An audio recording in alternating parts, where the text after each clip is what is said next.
नमस्कार। स्वागत है आप सबका राजनीति के इस अखाड़े में। मेरा नाम है अजय सेतिया। मित्रों, झूठ बोलने वाले नेताओं के लिए बहुत बुरी खबर है। फालतू की बकवास करने वाले नेताओं के लिए भी बुरी खबर है। मुंबई की एक कोर्ट ने उद्धव ठाकरे के चेले संजय राउत को झूठी बकवास करने पर 15 दिन की कैद और 25,000 रुपए के जुर्माने की सजा सुनाई है। संजय राउत ने भारतीय जनता पार्टी के नेता किरण सोमैया की पत्नी मेधा सोमैया पर झूठे आरोप लगाए थे। वह मानहानि का मुकदमा लेकर के कोर्ट चली गई, जहां पूरी सुनवाई के बाद कोर्ट ने उन्हें यह सजा सुनाई है। वह राहुल गांधी की तरह जिद्दी हैं, नहीं तो कोर्ट में माफी मांगकर बच सकते थे। राहुल गांधी ने भी सारे मोदियों को चोर कहने पर माफी नहीं मांगी थी, जबकि कोर्ट ने उन्हें बहुत मौका दिया था, जिस पर फिर कोर्ट ने बाद में उन्हें 2 साल की सजा सुनाई। ऐसे ही झूठ बोलने और बकवास करने पर राहुल गांधी के अलावा अरविंद केजरीवाल पर भी ढेरों मुकदमे दायर हैं। अगर कोर्टों का यही रवैया रहा जो मुंबई की कोर्ट का था, और हर कोर्ट ने झूठ और बकवास की बयानबाजी पर सजा देनी शुरू की जैसे मुंबई की कोर्ट ने दी है, तो सबसे पहले अरविंद केजरीवाल की तो राजनीति ही खत्म हो जाएगी और उसके बाद राहुल गांधी की भी राजनीति खत्म होगी।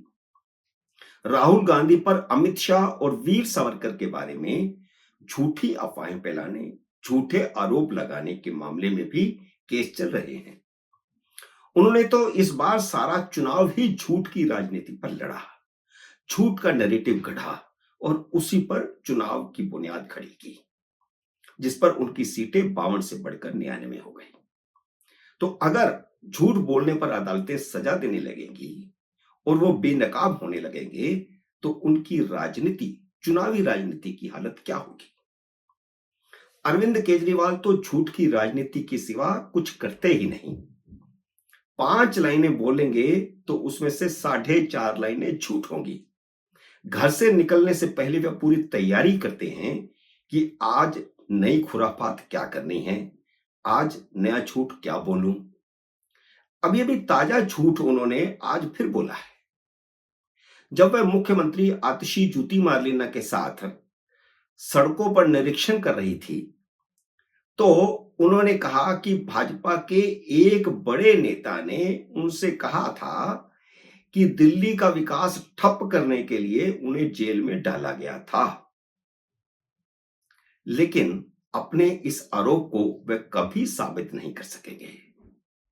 इससे पहले लोकसभा चुनावों के दौरान 2 अप्रैल को आतिशी मार्लेना ने आरोप लगाया था कि भाजपा के एक नेता ने उन्हें भाजपा ज्वाइन करने या 1 महीने के भीतर जेल जाने को तैयार रहने को कहा था।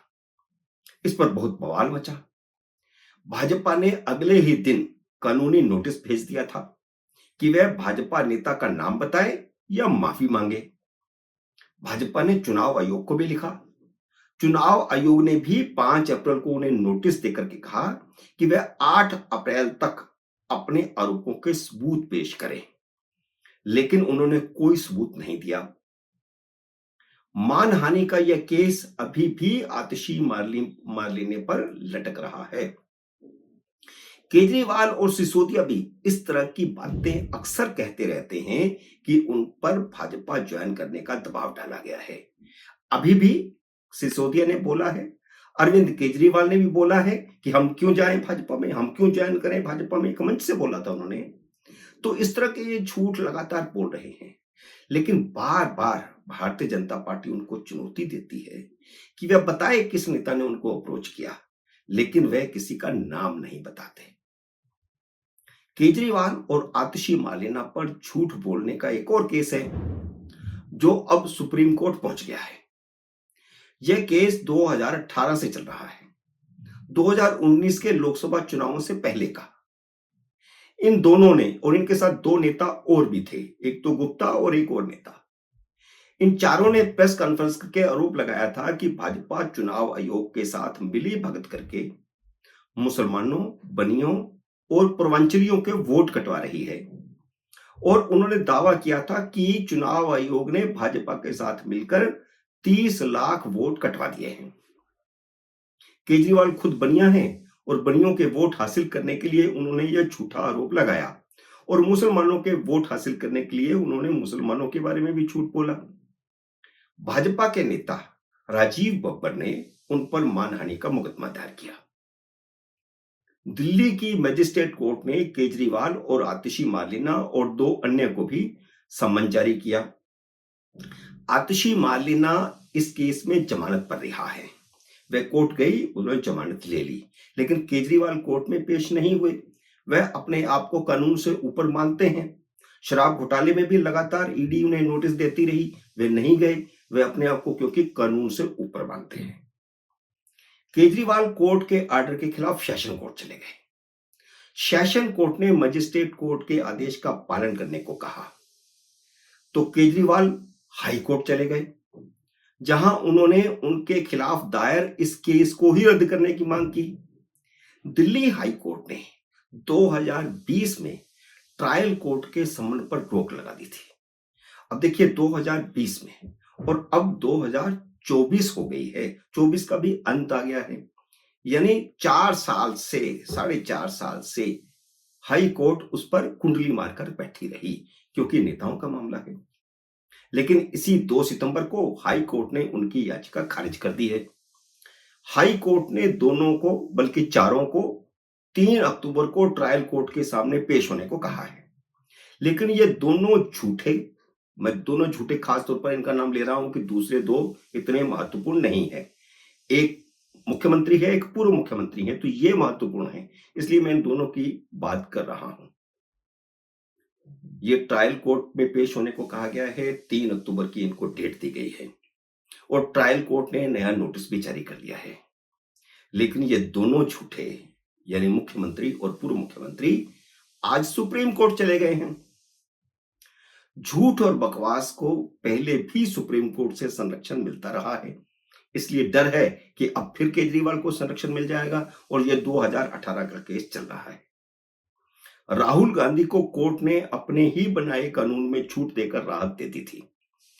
यह खुद सुप्रीम कोर्ट का कानून था कि जिसे 2 साल या उससे ज्यादा सजा हो जाए, उसकी संसद सदस्यता तुरंत खत्म हो जाएगी। अगली अदालत में सुनवाई तक वह सांसद नहीं बना रह सकेगा। लेकिन उसी सुप्रीम कोर्ट ने रास्ता निकाला और सजा को ही सस्पेंड करके राहुल गांधी की सदस्यता को बहाल करवा दिया। इसलिए कानून एक मजाक बन गया है। सुप्रीम कोर्ट जिस तरह झूठी बकवास करने वाले भ्रष्ट नेताओं के लिए रहमदिल बनी हुई है, उससे आम आदमी की नजरों में सुप्रीम कोर्ट की छवि खराब हो रही है। लेकिन निचली अदालतों पर अभी भी भरोसा कायम है और इस भरोसे को और कायम किया है मुंबई की इस कोर्ट ने संजय राउत को सजा सुनाकर और जुर्माना करके। मित्रों, उम्मीद है मेरा ये वीडियो आपको पसंद आया होगा। इसे लाइक और शेयर कीजिए। अगर आपने मेरे YouTube चैनल को अब तक सब्सक्राइब नहीं किया तो कृपया सब्सक्राइब करके अपना आशीर्वाद दीजिए। जल्दी मिलते हैं अगली वीडियो में किसी अन्य विषय के साथ। तब तक नमस्कार।